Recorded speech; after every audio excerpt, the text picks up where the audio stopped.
Hey learners, welcome back to Edu Intern Voyage. Your learning journey starts.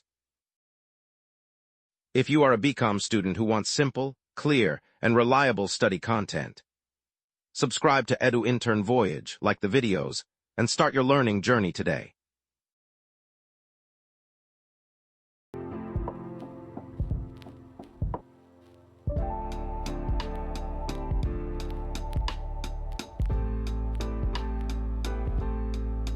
Country.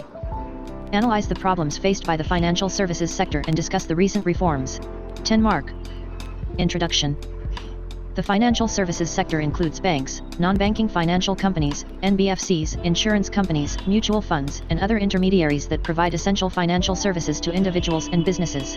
This sector plays a vital role in economic development, but it also faces several challenges. To overcome these issues, the government and regulators have introduced